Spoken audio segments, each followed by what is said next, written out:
Bonjour à tous. C'est un plaisir pour moi de vous présenter Julie Jacques, qui est directrice en marketing stratégique, membre de notre grande famille des services conseils de l'équipe Mallette. Bonjour Julie. Bonjour Audrey. Julie, tu cumules 30 années d'expérience en marketing et développement économique régional, plus spécifiquement dans les secteurs commercial et tourisme, loisirs et culture. Évidemment, les événements des derniers mois ont bouleversé l'économie de nos régions. Est-ce que tu peux nous partager la lecture que tu fais de la récente situation? Oui, Audrey. Alors, bien évidemment, là, les entreprises commerciales et de services sont durement touchées par la COVID-19.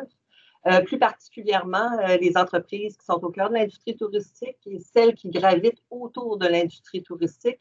Elles ont été parmi les premières à être touchées, puis il semble qu'elles seront parmi les dernières à reprendre. En effet, on le sait, les touristes hors Québec qui proviennent du reste du Canada, des États-Unis et aussi d'outre-mer risquent de se faire attendre encore quelques temps. Donc, à la grandeur du Québec, l'économie des municipalités est ébranlée, elle est très fragilisée. C'est notamment dû au fait que l'activité commerciale et récréo-touristique est au cœur de la vitalité de nombreux villages, de nombreuses municipalités, de nombreuses régions au Québec. Alors, les impacts de la COVID sur le dynamisme économique régional sont considérables actuellement et seront malheureusement sentis encore quelques années.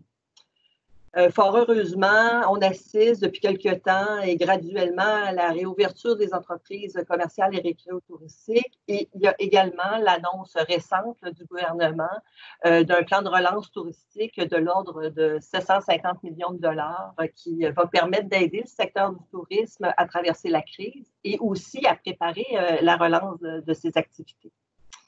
Alors, plus que jamais, les territoires doivent se questionner, les territoires doivent identifier les priorités afin de se doter d'un plan de relance, d'un plan d'action qui est adapté à la situation. Est-ce que tu peux nous partager quelles sont les pistes de solutions pour entamer là, cette réflexion-là? Oui. Bien, selon moi, tant pour les commerces indépendants, les commerces de quartier, que pour les entreprises du secteur du tourisme, loisirs et culture, la principale cible de la relance économique doit être le client local, le client de proximité. Ce qu'on entend par client de proximité, ce sont les résidents, ce sont la population des régions avoisinantes qui viendront pour une excursion, mais c'est aussi certains visiteurs qui vont venir des environs, mais aussi d'un petit peu plus loin, qui pourront être intéressés à même faire un séjour, que ce soit dans une auberge, un hôtel, un camping ou un chalet. Alors qu'au cours des dernières années, l'attention a été beaucoup dirigée vers les clientèles extra-régionales du Québec et hors Québec parce que l'objectif était de faire résonner ou faire la caisse ou faire entrer de l'argent neuf dans nos territoires. Maintenant, c'est le temps de se réapproprier notre client local, notre client de proximité. Alors, en attendant que les gens puissent et désirent se déplacer, que ce soit pour des activités commerciales, des activités récréatives, des activités touristiques, il faut penser à se recentrer, à mettre en place des mesures à court terme et se donner un plan de match concret. Mais justement, concrètement, là, comment est-ce qu'on s'y prend à titre de ville, de municipalité, d'organismes de développement économique? Quelles sont les étapes là, que tu nous recommanderais aujourd'hui? Moi, je recommanderais d'agir sur 3 axes principaux. Le premier axe, c'est l'axe de la connaissance et de la compréhension. Le deuxième, c'est la consultation et finalement la concertation. Je m'explique. Bon, premièrement, selon moi, là, il est vraiment important d'avoir une bonne compréhension à la fois de ce qui caractérise et distingue le territoire. Je parle ici de son ADN, de ses atouts. Ensuite, il faut avoir une bonne compréhension des forces en place et des différentes parties prenantes, les différents intervenants là, de l'écosystème territorial. Et évidemment, il est aussi très important de comprendre les clients, notamment les clients locaux et de proximité, qui ont peut-être été un peu négligés au cours des dernières années ou qu'on a peut-être pris pour acquis. Alors, le deuxième axe, c'est l'axe de la consultation, car pour avoir une bonne compréhension des choses, il est important de consulter. Consulter dans un premier temps, d'une première part, en fait, les parties prenantes. Donc, on parle ici des entreprises, des organismes de développement économique, les chambres de commerce, les associations. Donc, les consulter pour bien comprendre et partager les réalités terrain là, qui sont vécues et surtout afin d'identifier des avenues, des initiatives de relance qui pourraient être porteuses. Également, il est important donc de consulter les clients, nos clients actuels, mais aussi les clients locaux et de proximité pour comprendre les nouvelles réalités de marché, pour comprendre les besoins qui sont changeants ou qui ont changé, les nouvelles attentes, les nouveaux comportements. Les consulter aussi pour faire émerger des idées ou pour tester simplement ou valider des idées ou des initiatives là, qu'on aurait identifiées avec le milieu. Le troisième élément, et non le moindre, le troisième axe, c'est vraiment l'axe de la concertation de l'écosystème régional, parce qu'il est vraiment primordial de travailler solidairement et collectivement, tous dans la même direction. Et c'est aussi une concertation afin de créer puis de mettre en œuvre des initiatives collectives qui ont une masse critique importante, une force de frappe aussi nettement plus grande que si on travaillait tous individuellement sur des initiatives individuelles.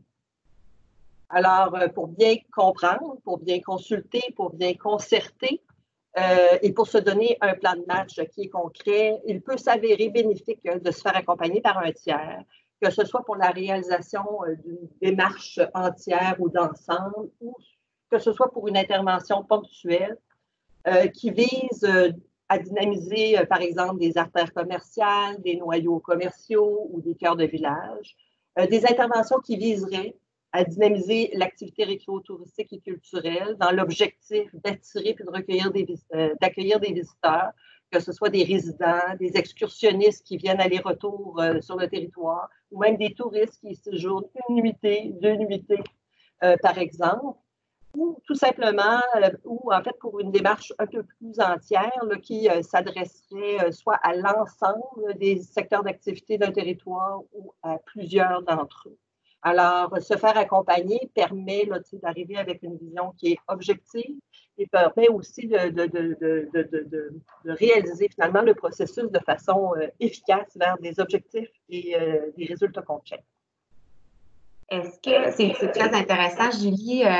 J'aimerais peut-être ça que tu nous aiguilles un peu sur le fait que c'est une belle démarche, oui, mais est-ce que ça oblige, est-ce que ça signifie que chaque entité a l'obligation de se réinventer? Bon, le mot réinventer, on l'entend beaucoup là, par les temps qui courent. Selon moi, non, il ne s'agit pas de se réinventer parce que la page n'est pas blanche. C'est sûr que le portrait de l'offre commerciale et touristique connaît des changements et continuera aussi à évoluer, à subir des modifications. Cependant, il est clair que les principaux atouts sont encore là. Les principales forces demeurent et surtout l'ADN d'un territoire ou d'une entreprise persiste. Alors, pour la relance, il faut préciser les cibles, il faut revoir puis adapter les façons de faire, mais surtout, il faut travailler dans la continuité. C'est vraiment le mot à retenir, selon moi, afin de respecter son essence et de s'accrocher finalement à son ADN. Alors, il est primordial, en fait, là, pour les territoires, les entreprises, les organisations, de se doter d'une stratégie de développement pour favoriser les dépenses, favoriser les investissements sur le territoire, aussi pour retenir les résidents, favoriser la dépense locale et également attirer des excursionnistes et des touristes, puis pas seulement les attirer, mais essayer de maximiser leur durée de séjour, puis maximiser leurs dépenses sur les territoires. Alors, c'est certain là, que les économies locales et régionales vivent en ce moment d'importantes turbulences. Mais selon moi, il est important de porter un regard positif vers l'avenir et surtout de planifier la relance et le futur.